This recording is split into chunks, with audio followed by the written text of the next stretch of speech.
کہ نوجوان دوست میری بات لکھ لیں، پریشان لوگ میری بات لکھ لیں، جن کے پاس قوت فیصلہ نہیں وہ اس بات کو لکھ لیں۔ حضرت عبداللہ ابن عباس فرماتے ہیں میرے نبی پاک علیہ السلام نے مجھ سے فرمایا تھا، عبداللہ سن، اگر ساری دنیا مل کے تیرا کوئی نفع کرنا چاہے کر نہیں سکتی جب تک میرے رب کی رضا نہ ہو، اور فرمایا ساری دنیا مل کے تیرا کچھ بگاڑنا چاہے تو عبداللہ بگاڑ نہیں سکتی جب تک رب کریم کی حکمت کا تقاضا نہ ہو۔ لوگوں سے ڈرنا، لوگوں کی طرف دیکھنا، ماحول دیکھ کے اپنے راہ کا تعین کرنا، ہر بندے کے خیالات کے مطابق ڈھلنے کی کوشش کرنا، فلانا نہ ناراض ہو جائے، فلانا نہ ناراض ہو جائے، وہ جس نے ہونا ہو جائے، بس رب رسول ناراض نہ ہو۔ اپنی زندگی میں اپنے مالک کو مولا جان کے، بل اللہ مولاکم، اللہ تمہارا مولا ہے، وَهُوَ خَيْرُ النَّاصِرِينَ، وہ بہترین مددگار ہے۔ توجہ جب بھی کریں رب کی جانب کریں، اپنے دل کا قبلہ درست رکھیں، سوچوں کے زاویے سیدھے رکھیں۔ حضرت مریم رضی اللہ تعالی عنہا پاک باز تھیں، مسجد میں رہی تھیں، پر مالک کی حکمت کے تقاضے بڑے عجیب ہیں نا۔ پھر جناب مریم کو اللہ تعالیٰ نے بغیر شوہر کے اولاد عطا کر دی۔ یہ بات ہی ایسی تھی، وہ کسی نے کہا تھا کہ مخلوق تو فنکار ہے اس درجہ کے پل بھر میں سنگے در کعبہ سے بھی اصنام تراشے، تم کون ہو کیا چیز ہے داغے کبابی، لوگوں نے تو مریم پہ بھی الزام تراشے۔ تو لوگوں نے کہا کدھر سے لے آئی بچہ، تیرا باپ تو ایسا نہیں تھا، کہاں سے لے آئی؟ اللہ کرے میں آپ کو سمجھا سکوں، ذرا اپنے آپ کو وہاں کھڑا کریں کہ ایک پاک باز عورت، پاک باپ کی بیٹی، طیب ماں کی بیٹی، اور اللہ کے گھر میں پرورش پانے والی خاتون، ایک وہ وقت اور ایک یہ وقت کہ اس عورت کو کٹہرے میں کھڑا کر کے پوچھا جا رہا ہے کہ معاذ اللہ تیری گود میں بچہ جائز نہیں ہے، کہاں سے لائی ہے؟ اب خود سے صفائیاں بندہ کتنی کو دے، کتنی کو وضاحتیں کرے۔ اور میں نے تو اپنی زندگی میں دیکھا ہے زیادہ وضاحت دینے والے کو بھی لوگ جھوٹا سمجھنے لگ جاتے ہیں، زیادہ وضاحت دینے پر بھی لوگ کمزوری کا اظہار سمجھتے ہیں کہ کمزور پڑ گیا۔ آپ صلح کی کوشش کرتے ہیں، سامنے والا بزدل سمجھ لیتا ہے، زیادہ وضاحتیں بھی کمزور کر دیتی ہیں۔ اب حضرت مریم کو کٹہرے میں کھڑا کر کے کہا بچہ کس کا ہے؟ تو پھر خدا بندوبست جب کرے، اللہ جب مددگار ہو، تو پھر حضرت مریم کی گواہی درختوں سے نہیں دلوائی، اس نے پتوں سے نہیں دلوائی، پھر فرشتے نہیں بھیجے۔ حضرت مریم کہنے لگی مجھ سے نہ پوچھو، وہ جو پنگوڑے میں ہے اسی سے پوچھ لو، ان سے پوچھو نا، وہ کون ہے پوچھ لو، ان سے کر لو سوال۔ انہوں نے کہا پنگوڑے میں چند دنوں کا بچہ، یہ جواب دے گا؟ مددگار تھا رب، ان کی برات کا اعلان کرنا تھا مالک نے، اور جب مالک اعلان کر دے، جب مالک تیری صفائی دینا چاہے، جب مالک تجھے دنیا کے سامنے نکھارنا چاہے، تو پنگوڑے میں لیٹے حضرت عیسیٰ بول کے کہنے لگے انی عبداللہ آتانی الکتاب، فرمایا میں اللہ کا بندہ ہوں، رب نے مجھے کتاب عطا کر کے نبی بنا کے دنیا میں بھیجا ہے، میں اللہ کا بندہ ہوں، کتاب لے کے آیا ہوں، نبی بن کے آیا ہوں۔ پھر پنگوڑے سے اعلان ہو گیا، پھر بچہ بول پڑا۔ اور یہ ایک دفعہ نہیں بات ہوئی، یہ بنی اسرائیل میں ایک جریج نام کے شخص بھی تھے جو نماز پڑھ رہے تھے، بعض نے لکھا ہے نفل نماز تھی، اماں نے پکارا تو آئے نہیں، تو ماں کے منہ سے نکل گیا تو اتنی دیر تک مرے گا نہیں جب تک کسی بے حیا عورت کا منہ نہ دیکھ لے۔ تو وہ عبادت گزار تھے، لیکن لوگوں نے ان کی عبادت، ریاضت، پرہیزگاری کو نہیں دیکھا، بس ایک عورت کو بھیج کے الزام لگوا دیا۔ وہ عورت آیا جایا کرتی تھی، اب آ جاتی ہیں عورتیں، مسئلہ پوچھنے کی نیت سے بھی آ جاتی ہیں۔ ماحول میں کچھ جگہ ایسی بھی ہیں جہاں عورتیں دم کرانے کے بہانے آ جاتی ہیں۔ وہ خاتون آتی جاتی تھی اس خانقاہ پہ، آستانے پہ، یہ بخاری میں موجود ہے، پھر اس نے کہا میری گود میں جو بچہ ہے یہ انہی کا ہے۔ مجھے بتائیں کیسے بندہ وضاحت دے؟ حالات خراب ہو گئے، لوگ کٹیا جلانے لگے، ماحول اور طرح کا بن گیا۔ میرے نبی پاک علیہ الصلوۃ والسلام فرماتے ہیں پھر اس رب کے بندے نے کہا مالک تو کریم ہے، تیری مشیت کا تقاضا آیا جو میری ماں نے جملے بولے تھے، پر اب میں وضاحت دینے کے قابل نہیں رہا، اب تو ہی کرم کرے گا تو دروازہ کھلے گا، تو وہ چند دنوں کا بچہ پنگوڑے میں بول کے کہنے لگا میں اس درویش کا نہیں، میں تو فلانے چرواہے کا بچہ ہوں، وہ جو بکریاں چراتا ہے۔ رب کی مدد کو پکاریں، اپنے ساتھ اپنے مالک کی مدد کو شامل کریں، تھوڑے رزق پر بھی گزارا اچھا ہونے لگ جائے گا۔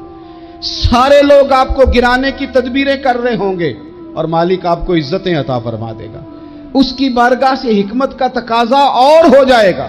ہم نے ساری زندگی لوگوں کو راضی کرنے میں گزار دی۔ تو میرے عزیز، جب سب سے بڑھ کر وہ دیتا ہے، سب سے زیادہ نوازتا ہے، سب سے زیادہ پیار کرتا ہے، تو پھر وہ فرماتا ہے یا ایھا الذین آمنوا اذکروا اللہ ذکرا کثیرا، اے ایمان والو اپنے رب کا کثرت کے ساتھ ذکر کرو، وسبحوہ بکرۃ واصیلا، صبح و شام اسی کی پاکی بیان کرو، صبح و شام اللہ ہی کا ذکر، اسی کی پاکی۔ بہت زیادہ تفصیلات نہیں، لمبی ڈیٹیل نہیں، صرف آپ اتنا تجربہ کر لیں کہ ہم دن میں اپنی تعریف زیادہ کرتے ہیں یا اپنے رب کی تعریف زیادہ کرتے ہیں، ہمارا اپنے آپ کو سجانے سنوارنے میں خیال زیادہ رہتا ہے یا رب کی رضا پہ توجہ زیادہ رہتی ہے۔ ہمارا اب یہ مزاج بن گیا ہے کہ ہر چیز سے گھیر گھار کے ہم اپنے آپ پر ہر چیز کو لے آئے ہیں، ہم اپنے آپ سے شروع ہوتے ہیں، اپنے پر ختم ہوتے ہیں۔ میرے رسول پاک صلی اللہ علیہ وسلم نے فرمایا جو اللہ کا ذکر کرے اور جو اللہ کا ذکر نہ کرے، مثل الحی والمیت، ان کی مثال اس طرح ہے جس طرح زندہ اور مردہ کی ہوتی ہے۔ گویا ذکر کرنے والا زندہ ہے، نہ کرنے والا مردہ ہے۔ کہ جس نے سارا دن رب کو یاد ہی نہیں کیا، اس کو سارا دن خیال ہی نہیں آیا۔ آپ کہیں سفر پہ نکلے ہوں، کہیں آپ دور گئے ہوں نا، تو آپ کو خیال آتا یار صبح کی میں نے گھر ہی بات نہیں کی، صبح سے میں نے آج گھر فون نہیں کیا، کوئی رابطہ نہیں کیا، کوئی معلومات نہیں کی۔ گھر میں سے کوئی سفر پہ ہو، ایک تو یہ کہ آپ گئے ہوں اور ایک یہ کہ کوئی گھر میں سے گیا ہو، تو دن میں اسے فون کر کے پوچھنے کہاں پہنچے ہو، جس کام گئے تھے اس کا کیا بنا، خیال آتا ہے۔ اور اگر آپ نے کسی کو بھیجا ہو اور پیچھے سے فون نہ کریں تو وہ بھی کہہ دیتا یار تو نے سارا دن حال ہی نہیں پوچھا۔ یعنی بندوں کے ساتھ بندوں کا رشتہ ہو تو دن میں یاد نہ کریں تو شکوہ آتا ہے، تو مجھے بتاؤ سارا دن ہی گزر جائے ایک تسبیح بھی نہ پڑھی جائے، یعنی سارا دن بیت جائے اور انسان ایک تسبیح سبحان اللہ کی نہ پڑھ سکے، باقی اسے ساری کہانیاں آتی ہوں، باقی اسے سارا پتا ہو، لیکن سارا دن بیت گیا، 24 گھنٹے گزر گئے اور اس کو اتنی توفیق نہیں ہوئی کہ 100 دفعہ مدینے والے رسول پہ درود و سلام ہی پڑھ لیتا، سارا دن ہی گزر گیا، اس نے سوچا ہی نہیں۔ تو ہم نے یہ کیا ہے کہ ہمارا جو خاص ذکر کرنے کا مزاج اور ماحول اور شوق ہونا چاہیے تھا، وہ شوق ہمارا برقرار نہیں رہا، وہ ذوق نہیں ہمارا رہا۔ یعنی فارغ بیٹھے لوگ ہیں، بڑی دیر فارغ بیٹھے ہیں، کہتے ہیں کہ میں صبح سے فارغ ہوں، بور ہو رہا تھا، کوئی سپارے پڑھ لینا تھا، کچھ تھوڑا سا نا مہربانی کر لینی تھی، کچھ آپ نے ایک تسبیح استغفار کی پڑھ لینی تھی۔ کس طرح آپ بور ہو گئے؟ آپ نے سارا دن اللہ کو یاد ہی نہیں کیا، توجہ ہی نہیں فرمائی۔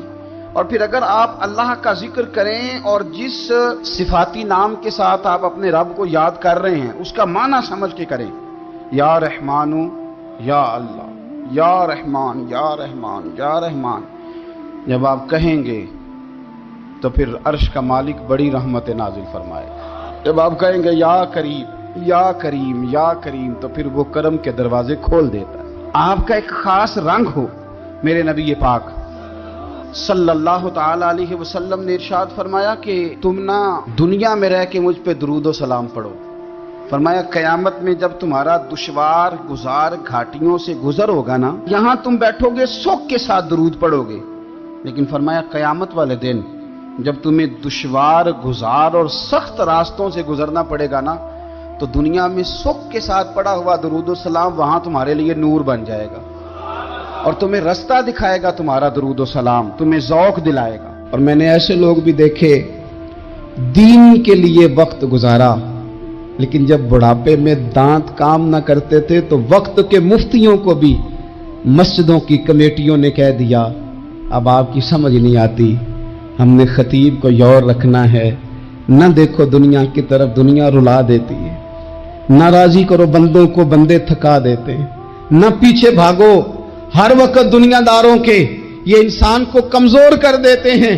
وہ تو کریم ہی بڑا ہے، 2 آنسو زمین پر بعد میں گرتے ہیں، بندے کے گناہ سارے پہلے معاف فرما دیتا ہے۔ اللہ کی مدد کا حصول اپنے مالک کی مدد کی طرف بڑھنا. آپ کو بدر کی جنگ بھی یہی درس دے گی, آپ کو احد کا میدان بھی یہی سبق دے گا, فتح مکہ بھی یہی سبق دے گا. میرے دوستو, جب رب مدد فرمائے, جب اللہ مددگار بنے. دوستوں سے ایک بات اکثر کرتا ہوں, میں کہتا ہوں کہ جتنے درد سے آپ امیر کو اپنی کہانی سناتے ہیں نا, اور جس طرح آپ کے آنسو بات کرنے سے پہلے گر جاتے ہیں کہ غریب ہیں, بچیاں ہیں, کاروبار نہیں, او میرے سنگیو, اس سے آدھے آنسو اپنے رب کی بارگاہ میں بکھیرو, اس کے حضور عرض گزار ہو جاؤ, اس سے طلب کرو. ایک وقت انسان پر زندگی میں ایسا آتا ہے کہ اسے یوں محسوس ہوتا ہے کہ میرا سایہ بھی ذرا سا پیچھے ہٹ گیا ہے. اسے یوں لگتا ہے کہ میں کسی سہارے پہ ہاتھ ڈالتا ہوں تو وہ بھاگ جاتا ہے مجھ سے.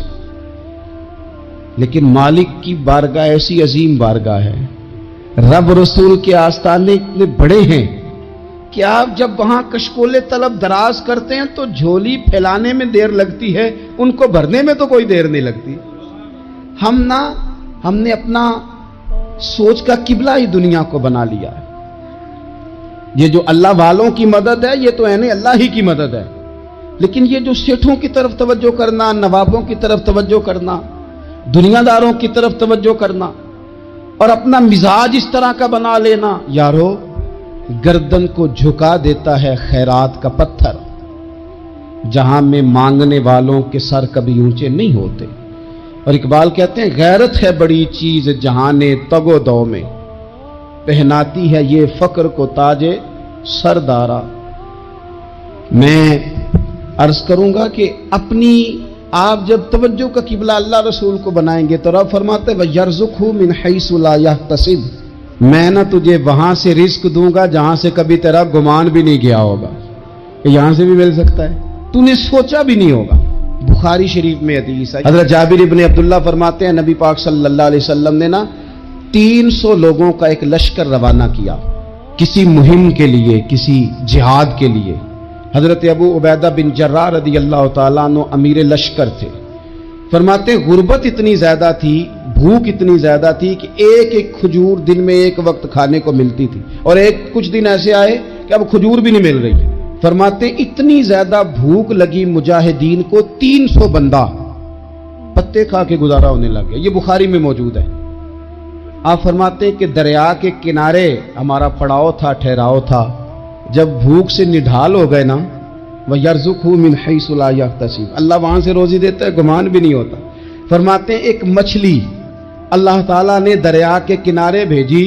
فرماتے ہیں وہ تھی تو مچھلی پر پہاڑ جتنی تھی. بخاری میں لفظ ہیں, حضرت جابر ابن عبداللہ رضی اللہ تعالیٰ عنہ فرماتے ہیں 300 آدمی 18 دن تک اس مچھلی کو کھاتے رہے, مچھلی ختم ہی نہیں ہوئی. مچھلیاں نہیں, مچھلی. کہتے ہیں 18 دن 300 بندہ کھاتا رہا, مچھلی ختم ہی نہیں ہوئی. اور فرماتے ہیں کہ اس کی ہڈی نکال کے, کانٹا کہیں گے آپ اپنی زبان میں, کہتے ہیں وہ نکال کے نا تو اس کو کھڑا کیا نا جب, تو اونٹ کجاوے سمیت اس کے بیچ سے گزر جاتا تھا, 2 اس کے کانٹے جوڑے. فرماتے ہیں وہ اس کا گوشت ہم کھاتے تھے اور اس کی چربی بطور تیل کے ہم جسموں پہ ملتے تھے, بیماروں کو اس سے سکون آتا تھا, تندرستی شفا ہوتی تھی. فرماتے ہیں ہم کھایا بھی ہم نے, اور کچھ لے کے ہم مدینے بھی گئے, اور قربان جائیں نبی پاک نے بھی اس میں سے کھایا. ہم نے عرض کی حضور یہ معمہ کیا ہے, یہ ماجرا کیا ہے؟ تو محبوب نے فرمایا تمہارے پاس غذا نہیں تھی, رب نے تمہارے لیے بندوبست کیا ہے, اللہ نے تمہیں دیا ہے. مکان شروع کر لیا, ایک صاحب نے وہ مکان بنانے لگے. آپ وہ حساب لگا رہے ہیں, کہتے ہیں میرے پاس اتنے پیسے ہیں, اتنے میں نے فلانے دوست سے کہنا ہے اس نے دے دینے, اتنے فلانے رشتہ دار سے کہنا ہے اس نے دے دینے, اتنے فلانے سے کہنا ہے اس نے دے دینے. یہ ساری کاپی بنا کے مکان شروع کر لیا. جو روز کہتا تھا نا کوئی حکم ہو جاتے 10 سب سے پہلے اس کو کہا میاں پیسے چاہیے دن. وہ کہندا ہو کل ہی منڈا ٹوریا ہے, کدے تو پرسوں 10 داتے لب جانے سن. میں آپ کو اپنے تجربے کی بات بتا رہا ہوں. جن لوگوں کا خیال ہوتا ہے نا کہ آپ سٹارٹ کریں فلانا کام, ہم آپ کے ساتھ ہیں, اللہ کا ہی کوئی نظام ہے, وہ بالکل بھی نہیں ساتھ ہوتے. لیکن ایسا نہیں ہے کہ کوئی ساتھ نہیں ہوتا, اللہ تعالیٰ بڑے اسباب پیدا کرتا ہے, وہاں سے دیتا ہے جہاں سے گمان بھی ہمارا یہ ذہن بن جاتا ہے، ہم ساری اپنے حساب سے چلتے ہیں، اتنے رشتہ داروں سے، اتنے کون آپ کے ساتھ چلے گا، سوال ہی نہیں پیدا ہوتا۔ یہ سارے کام چھوڑ کے سب سے پہلے 2 رکعتیں پڑھو، اپنے رب کی بارگاہ میں، رسول کائنات کی بارگاہ میں گزارشات اور استغاثے پیش کرو، وہاں سے خیر طلب کرو۔ دنیا دار کیا دیں گے، کیا دے سکتے ہیں، کیا حیثیت ہوتی ہے کسی، اللہ کہتا ہے وہاں سے دوں گا۔ تو جو اللہ مال دے وہ لینا چاہیے کہ رشتہ داروں کا مال دیکھنا چاہیے؟ جو اللہ دے وہ لینا چاہیے کہ سیٹھوں نوابوں کی جیبیں دیکھنی چاہیے؟ جو اللہ دے وہ قبول کرنا چاہیے یا دیکھنا چاہیے کون سا آدمی کہاں پہنچ گیا؟ چھوڑو، اپنی مٹی پہ چلنے کا سلیقہ سیکھو۔ کسی کے سنگ مرمر پہ چلو گے تو پھسل جاؤ گے، پھسل جا۔ اس پر ایک اور بات عرض کر دوں، صحیح بخاری سے، مسلم سے ایک اور بات۔ کچھ چیزیں ایسی ہیں جن سے اللہ کی مدد آتی ہے، مدد ملتی ہے۔ ایک چیز ان میں سے ایسی ہے جس سے بہت مدد نازل ہوتی، وہ ہے کہ جب رب آپ کو دے نا تو پھر آپ بھی اس کے رستے میں دیں، پھر مدد آتی ہے، پھر اور آتا ہے۔ بخاری مسلم میں حدیث ہے، یہ زیادہ ہی توجہ طلب امر ہے، اس پر آپ غور کریں گے۔ حضرت ابو ہریرہ فرماتے ہیں کہ نبی پاک علیہ السلام نے فرمایا، ایک شخص نے بادلوں کے اندر سے آواز سنی کہ فلاں آدمی کا کھیت اور باغ خشک ہو گیا ہے، وہاں برسو اور اس کے کھیت کو سیراب کرو۔ وہ بڑا حیران ہوا کہ بادل سے آواز آ رہی۔ پھر اس نے دیکھا کہ ایک پہاڑی پر بارش ہوئی، وہ بادل وہاں برسا، پھر نالیوں سے ہوتا ہوا پانی ایک طرف چلا۔ تو جس نے آواز سنی تھی، حضور بیان کر رہے ہیں، وہ بھی پیچھے پیچھے چلا کہ پانی کدھر جا رہا ہے۔ اس نے جا کے دیکھا کہ ایک مقام پہ ایک باغ کو وہ پانی لگ رہا ہے اور ایک آدمی وہ پانی لگا رہا ہے۔ اس نے اس سے پوچھا تیرا نام کیا ہے؟ اس نے کہا کیوں؟ کہنے لگا بتا نا۔ اس نے نام بتایا تو کہنے لگا یہی تو وہ نام ہے جو میں نے بادلوں کے اندر سے سنا ہے کہ فلاں کے کھیت کو پانی دے دو۔ اس نے کہا یار تو کیا عمل کرتا ہے کہ اسپیشل تیرے لیے بارش برسے؟ یہ بخاری پڑھ رہا ہوں، سیاستہ سے حدیث عرض کر رہا ہوں۔ اس سے پوچھا تو کیا کام کرتا ہے کہ جناب اللہ تبارک و تعالیٰ کا حکم کرم آیا کہ خاص تیرے لیے پانی برسے اور تیرے کھیت کو سیراب کرے؟ تو اس نے کہا چھوٹا ذمہ دار ہوں، پر جب فصل اگتی ہے تو 3 حصے کرتا ہوں، ایک حصہ اپنے بال بچوں پہ، بہن بھائیوں پہ خرچ کرتا ہوں، ایک حصہ پورا، اور ایک حصہ دوبارہ کاشتکاری پہ لگاتا ہوں، اور تیسرا حصہ خالص میں نے مسکینوں، یتیموں اور غریبوں کے لیے رکھا ہوا ہے۔ وہ جو تیسرا حصہ، اللہ کرے آپ سمجھیں، وہ رب کے بندوں پہ تیسرا حصہ خرچ کرتا ہے نا، تو کریم مالک نے فرمایا جہاں سے غریب کا حصہ جاتا ہے وہ کھیت خشک نہیں رہنا چاہیے، وہ جہاں سے مسکین روٹی کھاتے ہیں وہ خشک نہ رہے، جہاں سے یتیموں کو کچھ آتا ہے کہیں اس کی فصل رہ نہ جائے۔ میں اور آپ بھی اگر اپنے مال میں مسکینوں، یتیموں، غریبوں کے حصے رکھ لیں گے تو فصلیں خشک نہیں رہیں گی، ان کے اندر تازگی آئے گی، نور آئے گا، کرم آئے گا، خاص کر خدا کی رحمت برسے گی۔ مدد اللہ سے چاہیں، اپنی توجہات کا مرکز رب رسول کی ذات کو بنائیں، پھر آپ محسوس کریں گے کہ بڑی جلدی اللہ تعالیٰ کی مدد آنے لگی ہے۔ کبھی آپ صرف کہہ دیں نا میرا رب میرے ساتھ ہے، اس لفظ میں اتنی طاقت ہے کہ دشمن ویسے زہر ہو جاتا ہے۔ زندگی میں کسی سے بھی لڑائی ہو، اچھی طرح سوچ لیں کہ اللہ اس طرف ہے یا اس طرف ہے۔ اگر آپ زیادتی پہ ہیں تو پھر رب مظلوم کی جانب ہے۔ اگر اللہ کی مدد آپ کے ساتھ ہے تو دنیا کی کوئی طاقت آپ کو گرا نہیں سکتی، اور اگر آپ مظلوم کے مقابلے میں ظالم بن کے آپ کھڑے ہو گئے ہیں اور آپ نے رویہ وہ اختیار کیا ہے کہ جس میں مدد نہیں آئے گی، تو پھر یاد رکھ لیں کہ آپ کوئی بھی ہیں، کہاں بھی ہیں، آپ کمزور ہیں۔ طاقتور تھے ابتدائے اسلام میں، ظاہری طاقت تھی کفار مکہ کے پاس، وہ ڈنڈوں سے مارتے تھے غریبوں کو، ان کے ہاتھوں میں ڈنڈے تھے، پر خدائی طاقت ان مظلوموں کے ساتھ تھی۔ صاحب زرقانی نے لکھا ہے، حضرت زنیرہ رضی اللہ تعالیٰ عنہ ایک لونڈی ہے، غریب ہے، ماڑے دا کی کام محمد نس جانا یا رونا، غریب سادی بی بی اور لونڈی کنیزہ، ایک مشرک کی کنیزہ تھی، انہوں نے کلمہ پڑھ لیا، وہ ڈنڈوں سے مارتا، دروں سے مارتا، تکلیف دیتا۔ حضرت زنیرہ رضی اللہ تعالیٰ عنہ کو اتنا مارا، اتنا مارا۔